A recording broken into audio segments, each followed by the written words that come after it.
Lions TV, this is your post-match analysis video for yesterday's very frustrating and disappointing 2-1 home defeat against Blackburn Rovers at the Den. Our very poor run over a number of years against Blackburn continues, and it was the same turnout as the last game of last season, wasn't it, unfortunately? But last night felt a lot more like a slow death instead of a nutty turnout, topsy-turvy game. But there you go, same end result as I've already said. As always, let's kick off the show by taking a look at the 11 that interim manager Adam Barrett picked to start the match.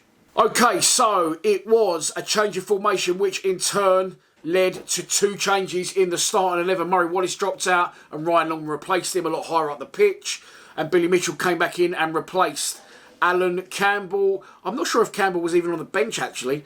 I didn't look at the substitutes last night. I wasn't really paying much attention, to be honest. But he didn't come on, did he? Saville came on for Mitchell. So I'm assuming that maybe Campbell wasn't even in the squad. Before I get into the game, I'm just going to say this. I wanted Gary Rowett out. A lot of you wanted Gary Rowett out. Could it be a case of be careful what you wish for? I'm sure in due course we're going to find that out. But whatever the reasons, we wanted him gone. He is gone. So now we've got to stand by what we wanted.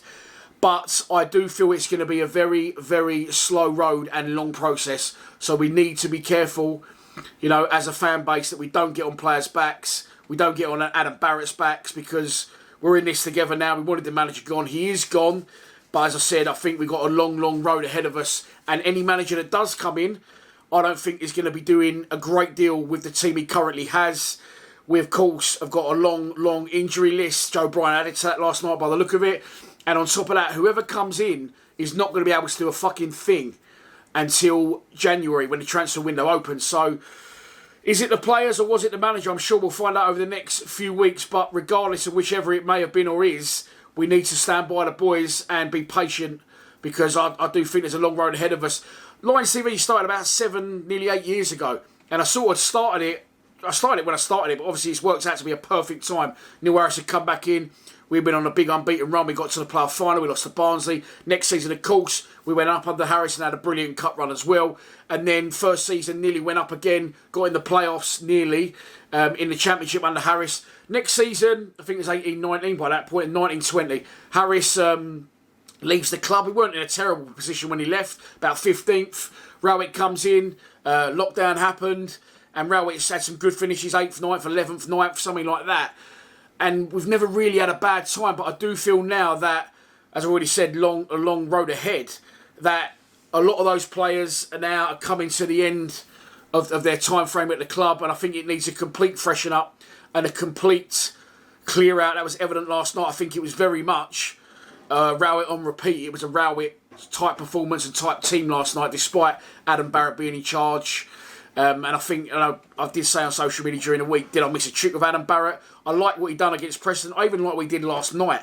I thought he was a lot more attacking, and on paper it's a team that I would have loved to play myself. But I don't know, I think in hindsight, which is a wonderful thing, we should have gone 2 up front. Even if he wanted to change, personnel, I think he should have kept the formation the same. The wide strikers didn't work for us. I'm going to get on to covering the players in a minute. But yeah, difficult times. The game starts, and as I said, the team on paper was good as far as I'm concerned. The team started well, was on the front foot. It's been happening. What happened last night's been happening over and over again at the Den on repeat. I think it's 3 wins in 28 now, saying the Den is no longer a fortress. We know that, and we need to rectify it. The Berylsons are in the country. They was coming over anyway, despite Rowett going. It was already arranged, and the management process is underway now. Neil Warnock is actually the new favourite to get the job at 3-1. I love Warnock. I would have loved him 10 years ago. I think he would have been a fucking hero at the Den. But for me now, he's about 85 years old. He's not that old, but I know he's old. And I just don't feel that he's the man for the job. If he's going to get the job maybe to the end of the season, as we said, I don't feel there's any rush to appoint anyone, because the players we've got, I don't think we're going down. I think there's a lot of teams in the division that are a lot worse than us, like QPR, but they'll probably sort it if they get rid of Ainsworth. Rotherham and Sheffield Wednesday already look doomed. So I don't think we're going down. So on that basis, I don't think there's any real rush to appoint a new manager. But as I said, the game starts, we're on the front foot. We're looking good. The crowd are behind it. The players are exciting. They're getting on the overlap. They're making things happen. They're taking chances. We're creating chances. And we get the goal very early. It was very almost Scott Malone-esque, the free kick we scored from. But again, as we know, under Rowett from set pieces. Ball into the box from Joe Bryan. Cooper goes up. Wes Harding wins the game of head tennis that was currently going on inside the penalty area. He heads it down. I don't know how it's got between the goal line and the Blackburn goalkeeper. Well, I do know he took his eye off the ball is what he's done, but he sort of looks away and he's completely fucked it for him. And then Wes Harding comes down a notch in my estimations because he goes and does this. Oh, Wes. Just when I thought you couldn't be any more of a hero, he's off to an absolute flyer. Please don't do that again. He only scored a second. I dread to think what he would have done if he had scored that one right at death. But we're 1-0 up and it's good. We're buzzing. You know, the crowd was really low last night. One of the lowest I've ever seen at the Den.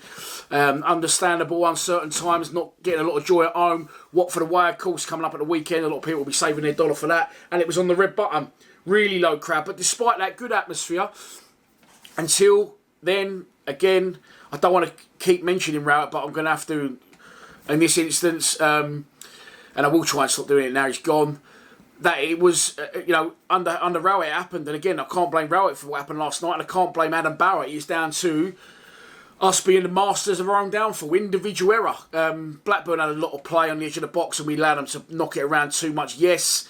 Shot from distance though, and I always say this, if you can limit opposition players to shots from distance, you're on to a winner. And if it was George Long in goal or Jordan Archer, I would be fucking screaming for their heads. So I've got to be honest. It's down to Bart. I don't even know what he did. He just sort of fell in that position. It was just there. He could have just picked it up. Again, don't know if he took his eye off it. Sammy Smodic was running in. He did actually slam it in the net after it already gone over the line. Luckily for me, I ain't got to receive a message from him now saying that he scored at the Den. But yeah, look, Bart. Let's talk about Bart. Bart's been a hero for us, and I'll never criticise him as much as I've criticised other idiots that are absolutely nicking a living as goalkeepers. I said it about Jordan Archer. He'll never play a substantial amount of games for anyone else and end up in non-league. Currently number 2 at QPR. He's not played a substantial games for anyone, an amount of games since he's left the club. George Long helped Leeds back into the game Saturday. One through his legs and Leeds ended up turning it around from that point and beating Norwich. He's classed in that same bracket for me. Bart's been brilliant for us. Back-to-back player of the year. One of the best goalkeepers we've ever had at the Den.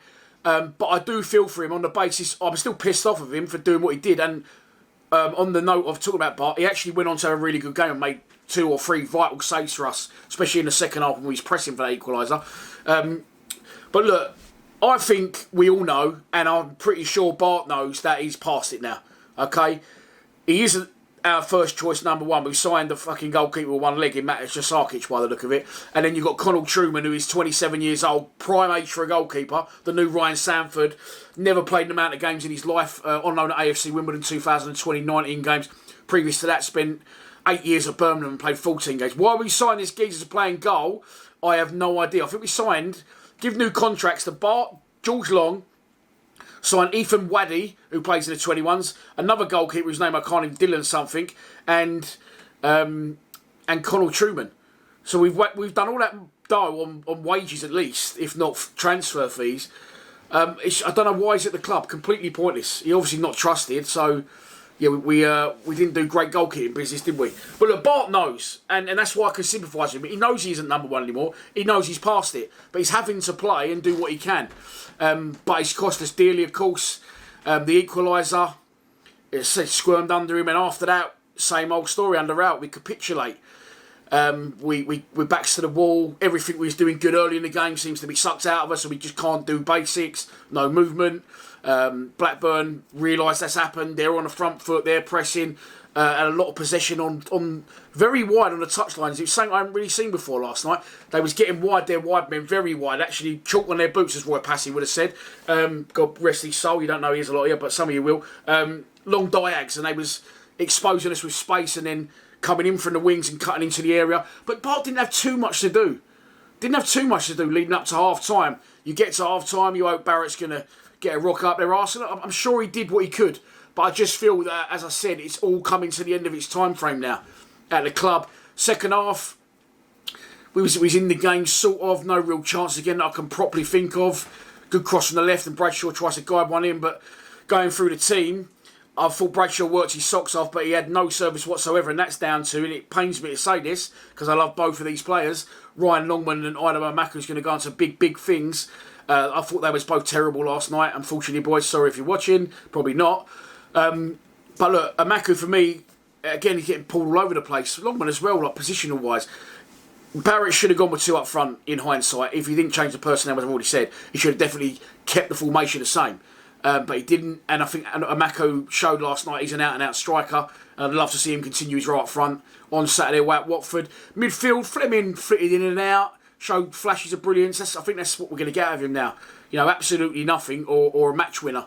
Nothing really in between. Central midfielders, Casper De Norre, for those of you who think I don't like Casper De Norre, thought he played very well last night, breaking lines, sort of trying to single-handedly drag us back into the game, not afraid to try those killer balls, to try and create goal-mouth opportunities. Billy Mitchell thought played well in the first half, seemed to be coming forward more, and it is interesting to see now whether, you know, with a lot of these players, were they being restricted by Rowett? Did he want them to play a certain way? Or have they got more in the lock? I thought Billy Mitchell done well in the first half, but not so well in the second. And the flat back 4, I thought Norton Cuffy's improving in every game now. Joe Bryan, brilliant player, composed on the ball. Probably will be too good for this level if he can stay injury-free, which now looks like he can't. He joins the injury list. And then Cooper and Harding. Yeah, Harding scored, of course, nearly scored again right at death, as I already mentioned, but I didn't. A couple of dodgy moments last night from Harding, but I still love him despite the fucking Sue thing he did. Don't do it again, please. Anyway, moving on. Cooper. I thought we'd done all right, Cooper. You know, I don't really feel the defence were at fault for any goal. Obviously, Bart was at fault for the first and then the second we'll get on to. But, you know, we was in the game. A point would have done us, but we're just desperate as a fan base and craving this fucking... to get this home hoodoo off our back now, aren't we? And turn it round. And then they get a second goal. It's a very, very good finish. It's a fucking fantastic finish, in fact. Left foot, top bin, curler. However, it's come from... In real time, I thought the guy's just hit it and it's got lucky. But I think now he's been clever. He's looked over. He's on the left-hand side of his own penalty box. He's seen Joe Bryan down. He's seen the big fucking space. And he's made it over there. And he's hit the diag. And that's what caused it. Joe Bryan was down on the floor, over by the touchline, ended up going off after the incident. We wait to hear what's happened to him now. But that's about his third or fourth injury since he's been at the club, unfortunately. And then, as I said, they get the space to run into. The boys worked hard to get back. De Norre, Harding, busting their bollocks trying to get back. And they did get back. And someone did shepherd him and hold him up, but it was a brilliant finish from the Blackburn player. And then after that, I said on to Kenny on about 68 minutes, we ain't scoring here. We huffed and we puffed. But as I said, everything we did good when we was 1-0 up, it all got sucked out of us and we couldn't get any passes together, we couldn't get any patterns of play, any killer balls, any good deliveries into the box. All coming to a halt as well. Like we're running forward and people are just stopping because they're looking up, no one's moving. It just looked like someone had wiped their memory of that, what they can do. And they can do it at times. I always say that we don't play good football. We scored 3 really good goals at Preston last season, 4 really good goals, a really good goal at Plymouth the other week. Bradshaw hat-trick against Watford in the first half last year. And we do score some good goals. So we can do it, but we can't do it for a sustained period. And it just looks like the players' memories get wiped. So maybe it was the players, or was it Rat? We're going to find out in time, of course we are. And we're definitely going to get the answers to our questions going forward. But yeah, we could have played all night after that second goal and we was never ever going to score because we just literally looked like 11 blokes that had been dragged in together off the street and never played football and gone try and get that ball there, try and get it in that net. They just didn't have a fucking clue. And I realised that the confidence is low amongst the fan base and probably amongst the players. It must be affecting them now. So it must be in people's mindset about this home form especially, and a lot of players that have come to the club under Rowett, they're now unrest. Players don't know, a new manager comes in and they're going to be in his plans, etc., etc. But yeah, we lose again, and I've got home last night, and she said to me, "What's wrong with you miserable bastard?" I said, "Honestly, I've had enough. I've had enough." She went, "It's a YouTube channel. Don't fucking do it then." But that, it wasn't the YouTube channel. It's not even that one particular game. I lost it completely last night on a stream and hold my hands up. I've lost my glasses. For those that wasn't one of the 57 people that asked me last night, where are my glasses? I lost them in Plymouth. I've rung the hotel. I actually drove back to Clackett Lane one day to try and find them because I thought I might have left them there. I hadn't. And I've ordered new ones. They're going to take a couple of weeks to come. I cannot see a fucking thing without them. So I was squinting last night, and then the game's going on and people are arguing in the stream, ban this one, ban that one. Like a fucking load of old grannies arguing, honestly, over Facebook. I was like, leave it, just leave me alone to stream. So I was disappointed last night, coming frustrated, yes, but it's more than that. And for the last, I could probably say 6 months at least, that I can remember. Previous to that, I was going Millwall. You seen it on my socials. You know, turning out till 4 in the morning. You know, we'll leave that one there. But coming in, like, straight from the den, straight out, and then having a night out, getting in at 4 or 5 in the morning, waking up the next day still pissed, but buzzing to put the videos out. Because it was good times. And say for the last 6 months at least, probably up to about a year, going to the den, and by the time I've done that live stream, it absolutely knocks the bollocks out of me. I am completely and utterly drained and physically, emotionally exhausted. I feel like I've done 10 rounds with Tyson, 12 rounds with Tyson. 12 rounds, we'll say it went to points. That's Fury or Mike, take your pick. Yeah, it's just really difficult at the minute, trying to muster the energy to do these videos. And there's been a lot of videos over the last couple of weeks. Of course there has. But yeah, just the feeling's different. I just want that feeling back. Everyone's saying it, everyone's going down to the den still. Well, actually, numbers are down, of course they are, but everyone's getting down there, a few beers, seeing their mates, and then just the football just fucks it and boom. And it's literally draining the life out of me. So I hope it gets turned around sooner rather than later. However, I don't think it will. I think it's going to be a long old process. As I said, whoever comes in is not going to be able to do a thing till January. He's going to have to make do with the players that he's got. And honestly, now at this point, trying to get him going forward and doing that over a sustained period and getting a bit of form, you know, and pursuing it in the long term, I don't think that anyone coming in is going to get those players playing. I just think a lot of them need to move on. It pains me to say as well, a lot of the more senior players, but I just think it's come to that point now. As I said, we had the good times, and now I think that's coming to the end. So that's why I like to see all the staff go as well. Just have a complete overhaul, but that is not going to happen and build overnight. So we do definitely need to be patient as a fan base. As I've already mentioned, there's been an absolute shitload of videos lately, a plethora of videos. How's that for a word? But we go again tomorrow. Of course, we are away to Watford on Saturday. I've already filmed this video once. This is the second time the camera was blurry. Killed myself. Be back tomorrow. I'll see you for the preview. Please subscribe to Lions TV. Come on, you Lions.